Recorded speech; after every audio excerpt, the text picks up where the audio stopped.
ज्ञान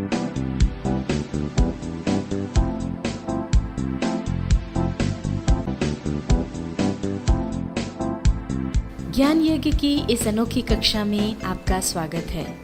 मैं हूँ आरती। चलिए शुरू करते हैं आज का अध्याय।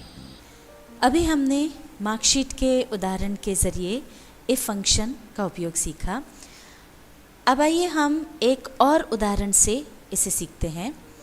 यहाँ पर आप देख सकते हैं हमारे पास एक और डेटा है। ये HK इंस्टीट्यूट का डेटा है जिसमें आप देख सकते हैं स्टूडेंट्स के नाम यहाँ पर हैं और ये जिस सेम के विद्यार्थी हैं वो यहाँ लिखा हुआ है फर्स्ट सेम। जो अमाउंट उन्होंने पे किया है वो यहाँ पर दिया हुआ है और जो टोटल फ़ी है वो है 5000 रुपीज़। अब ये हमने पहले सेल में 5000 रुपीज़ यहाँ पर फ़ी डाली है। अब या तो आप हर सेल में 5000 रुपीज़ टाइप करें और या फिर जैसा हमने पहले बताया है यहाँ राइट हैंड साइड पर आप अपना पॉइंटर ले जाएं बॉटम की तरफ और उसे क्लिक करके ड्रैग कर दें। ये देखिए हर कॉलम में 5000 आ गया। तो अब ये हो गई टोटल फीस। फर्स्ट सेम की है 5000 रुपीज़ और अमाउंट पेड इस कॉलम में है स्टूडेंट्स ने, किस स्टूडेंट ने कितना अमाउंट पे किया है।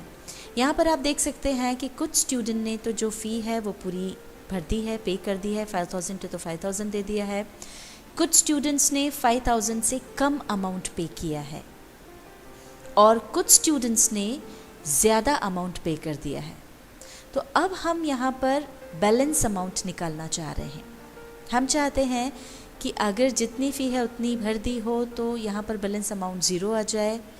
अगर उससे कम भरी हो तो हमें पता चल जाए कि बैलेंस अमाउंट कितना है, मतलब कितना ड्यू है उसको अभी कितना और पैसा देना बाकी है।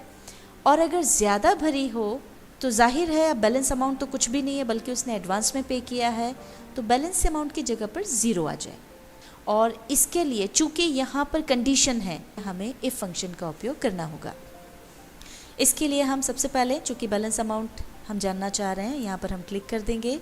इसके बाद जैसा कि आपको सिखाया था हमको फंक्शन इंसर्ट करना है। इसके लिए fx पर जाकर आप क्लिक करें और आपको बताया था किस तरह से आप फंक्शन चूज़ कर सकते हैं। यहाँ पर चूँकि ये मोस्ट रिसेंटली यूज्ड है, यहाँ पर ऑलरेडी है, हमने इसको ओके कर दिया।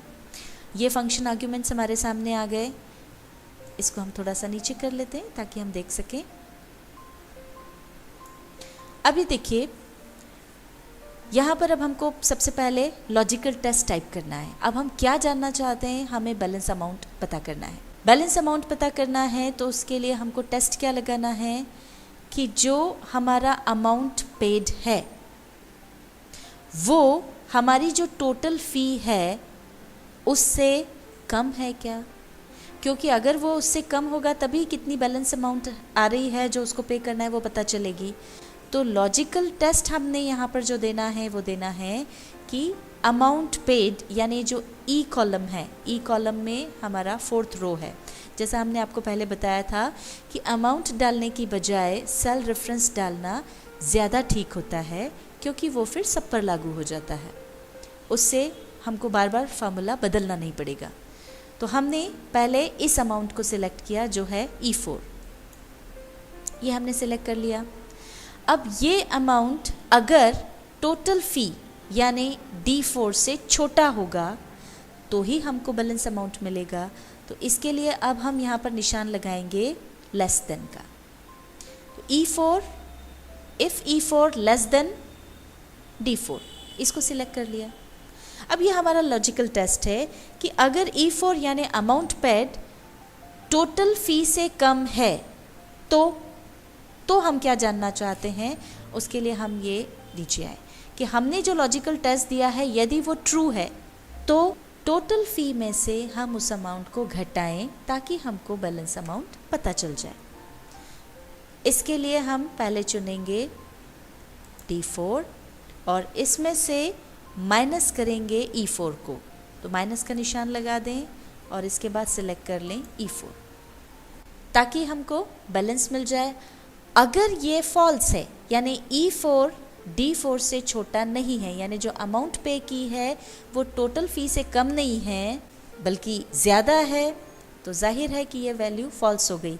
ऐसे में हम चाहते हैं कि हमारा जो बैलेंस अमाउंट है वो 0 आ जाए। तो ये हमने यहाँ 0 लिख दिया।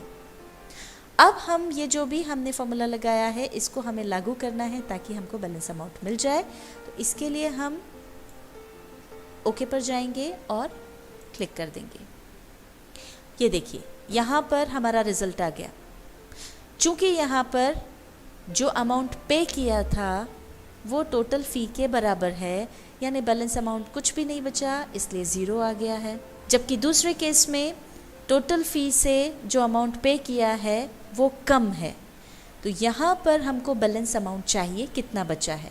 इसके लिए या तो ये जो फार्मूला लगा है वो आप वापस यहाँ पर टाइप करें, या फिर जैसा आपको बताया है यहाँ पर राइट बॉटम एंड पर जा कर के क्लिक करके ड्रैग कर दें। और ये देखिए ये सारे के सारे आंसर्स आपके सामने आ गए। जहाँ पर अमाउंट बराबर है वहाँ पर 0 आ गया, जहाँ पर अमाउंट ज़्यादा है वहाँ पर भी 0 आ गया, पर जहाँ पर पेड अमाउंट टोटल फ़ी से कम था वहाँ पर जो भी बैलेंस है वो यहाँ पर आ गया है। ये तो हो गया हमारा बैलेंस अमाउंट। अब हमारा जो अगला कॉलम है एडवांस। अब हम जानना चाहते हैं कि किन किन विद्यार्थियों ने एडवांस पेमेंट किया है और कितना किया है। उसके लिए हमको फिर से इफ़ फंक्शन का उपयोग करना होगा। सबसे पहले हमने यहाँ पर क्लिक किया और अब हम वापस से इफ़ फंक्शन का उपयोग करना चाह रहे हैं, तो हम उसको इंसर्ट करने के लिए fx पर क्लिक करेंगे। इफ़ हमारा सिलेक्टेड है, ओके कर दिया और ये देखिए फंक्शन आर्ग्यूमेंट्स आ गया। इसको हमने थोड़ा सा नीचे किया। अब यहाँ पर हमको चूँकि एडवांस अमाउंट पता करना है, उसके लिए हम क्या जानना चाहते हैं कि जो अमाउंट पे किया है वो टोटल फ़ी से ज़्यादा है क्या, यानी हमारा जो E4 है वो D4 से ग्रेटर है क्या। इसके लिए यहाँ पर जो फॉर्मूला हम लगाएंगे, तो सबसे पहले हम सेलेक्ट करेंगे E4 को, इसके बाद निशान लगाएंगे ग्रेटर का, और ये E4 ग्रेटर देन, और फिर ये हमने कर दिया D4। ये हमारा लॉजिकल टेस्ट है। ये जो वैल्यू हमने यहाँ पर दी है अगर वो सही है तो हम क्या चाहते हैं कि E4 में से, चूँकि ये ज़्यादा है, E4 में से D4 घटा दिया जाए, यानी जितनी राशि उसने अदा की है उसमें से जो टोटल फीस है वो घटा दी जाए। तो इसके लिए हम E4 को सिलेक्ट करेंगे और फिर माइनस का निशान लगाएंगे और फिर D4 को सिलेक्ट करेंगे। अगर ऐसा न हो, यानी जो उसने अमाउंट दिया है वो टोटल फीस से ज़्यादा न हो, ये जो वैल्यू है वो फॉल्स हो, तो हम क्या चाहते हैं, तो हम चाहते हैं कि 0 आ जाए, यानी कोई एडवांस पेमेंट नहीं हुआ है। ये हमने लॉजिकल टेस्ट और जो भी हमको फंक्शन आर्ग्यूमेंट्स देना थे दे दिए। अब हमने ओके कर दिया। ये देखिए यहाँ पर हमको रिज़ल्ट भी मिल गया। जो अमाउंट पे किया है वो टोटल फीस से ज़्यादा नहीं था, इसलिए यहाँ पे 0 आ गया। अब इसी तरह से आगे जिन केसेस में वो अमाउंट ज़्यादा है, जैसे यहाँ पर जो अमाउंट पे किया है वो टोटल फीस से ज़्यादा है, तो यहाँ पर हम चाहते हैं कि कितना एडवांस पे किया है वो हमें पता चले। उसके लिए या तो आप यहाँ फॉर्मूला लगाएं, ये जो यहाँ पर दिया है फॉर्मूला बार पर, या फिर राइट बॉटम पर पॉइंटर ले जा कर के क्लिक करें और उसे ड्रैग कर दें। ये देखिए ये सारे आंसर्स आ गए। जहाँ पर अमाउंट ज़्यादा पे किया हुआ था वहाँ पर हमको एडवांस अमाउंट मिल गया, और जहाँ पर ऐसा नहीं था वहाँ पर 0 आ गया।